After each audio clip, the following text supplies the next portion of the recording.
O tema do dia no mundo inteiro, ou ao menos no mundo ocidental, a morte do Bin Laden. E perguntando ao telespectador, não sabemos ainda qual vai ser o resultado que vai acontecer, mas tem muita gente desconfiada.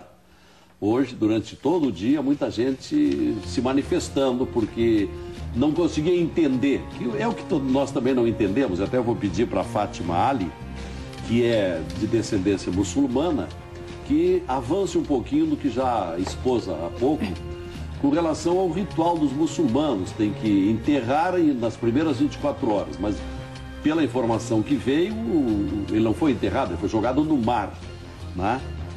E lembrando aos mais jovens aqui que um dos participantes do nosso programa, o Flávio Tavares, que viveu em vários países, em grande parte porque viveu no exílio, 10 anos no exterior, desde que foi trocado pelo embaixador Elbrick em 69 e foi mandado junto com o José Dirceu, com o Vladimir Palmeira, que foi deputado federal, o Gregório Bezerra, e foi naquele primeiro momento para que país? Para o México. Foi para o México. Fiquei 6 anos no México. E foi lá jornalista do Excelsior, depois correspondente muito tempo.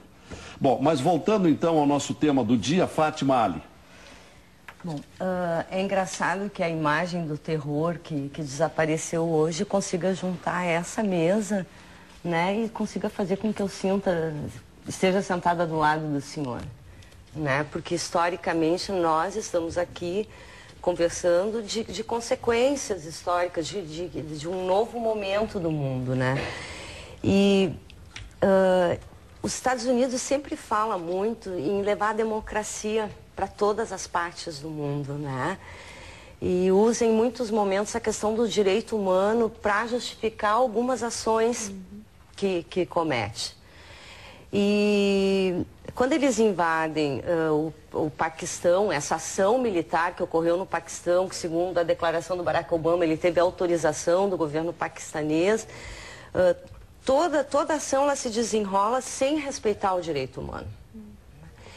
E quando eu fiquei sabendo de que forma ele foi jogado ao mar, né, os relatos todos, como isso aconteceu, eu me lembrei um pouco de quando também houve o julgamento do Saddam Hussein, que também quem patrocinava foi os Estados Unidos, né, o mesmo Estado que preconiza os direitos humanos. Né, o Saddam Hussein foi enforcado no último dia do mês sagrado do Islã, do Ramadã. Né, foi a julgamento e no momento em que ele foi enforcado, foi nessa primeira oração no último dia. O Ban Ki-moon, hoje, da ONU, né, disse que isso representa um divisor de águas. Né, e eu, enquanto palestina, só posso desejar que realmente isso represente um divisor de águas. Né, enquanto palestina e enquanto palestina muçulmana. Né, porque para os palestinos esse divisor de águas é aguardado há mais de 50 anos. Né, nós esperamos a autonomia do Estado palestino há mais de 50 anos.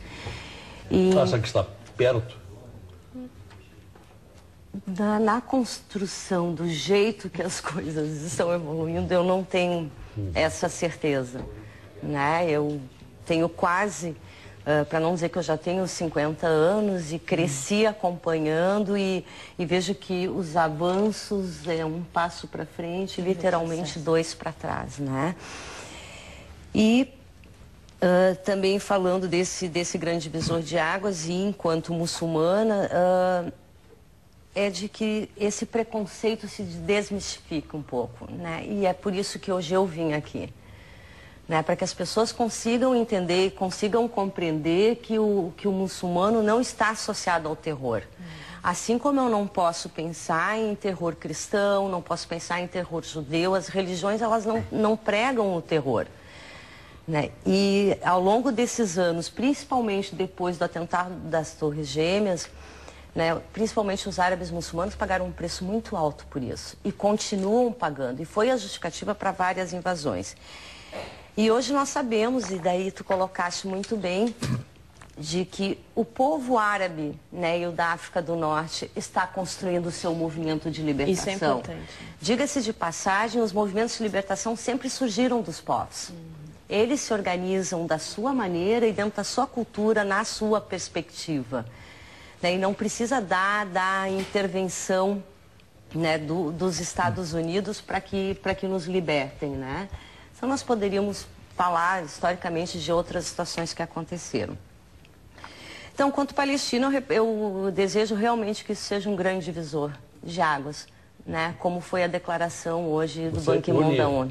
A Palestina e a bandeira do Brasil? Sim, porque eu sou filha de palestinos, né? Não sou descendente de muçulmanos porque eu sou muçulmana, né? E vivo no Brasil por ser filha de refugiada, é uma questão circunstancial. Sou uma brasileira palestina. E seu pai tem vindo aqui de vez em quando. Professora Gabriela, Relações Internacionais da Unicinos. Ok. Bom, pegando o gancho da Fátima, né, a questão se é um divisor de águas ou não, né? No meu entendimento, não representa um divisor de águas, infelizmente. Por quê?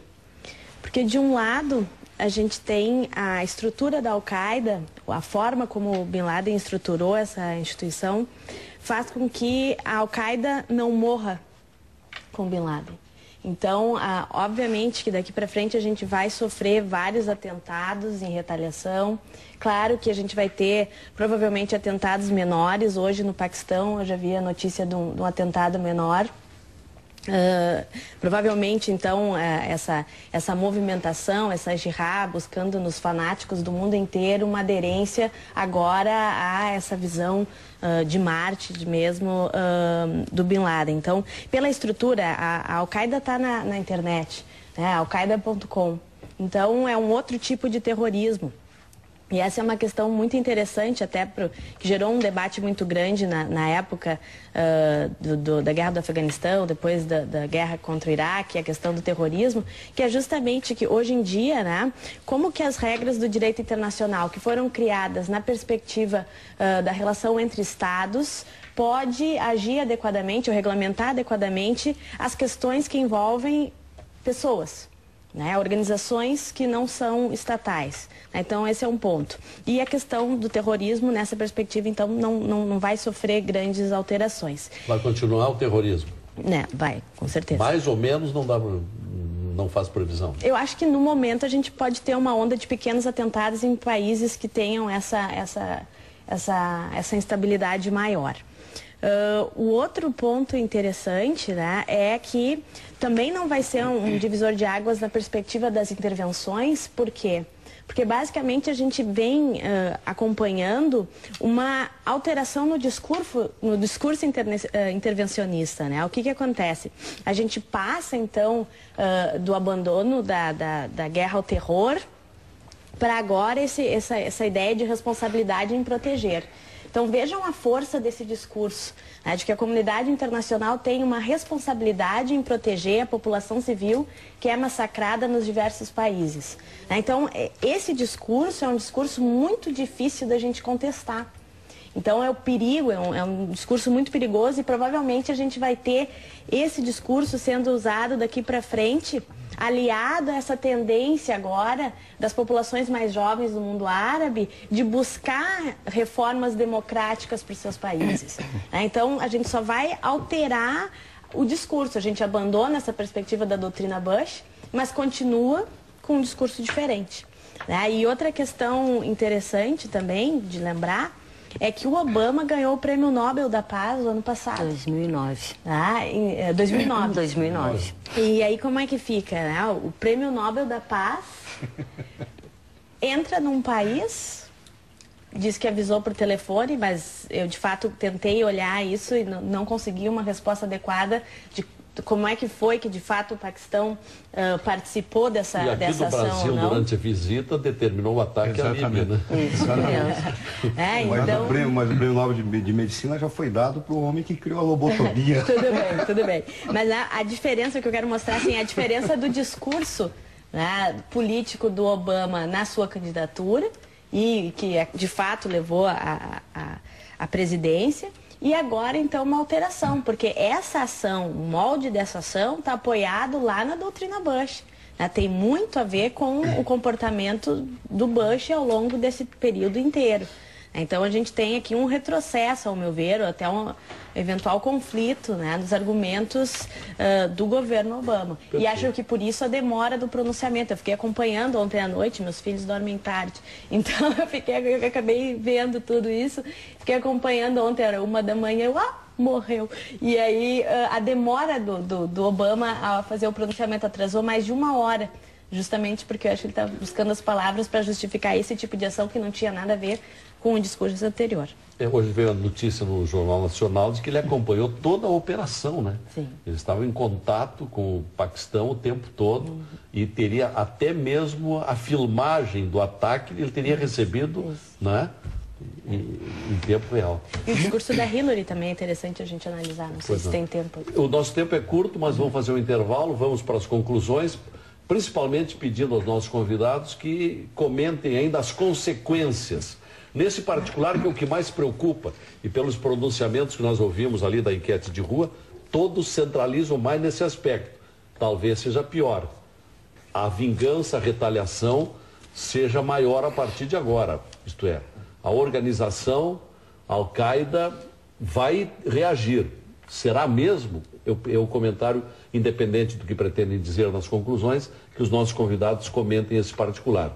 E a pergunta, mais uma vez, o nosso telespectador está seguro da morte do Bin Laden, nos termos em que se divulgou, ou desconfia?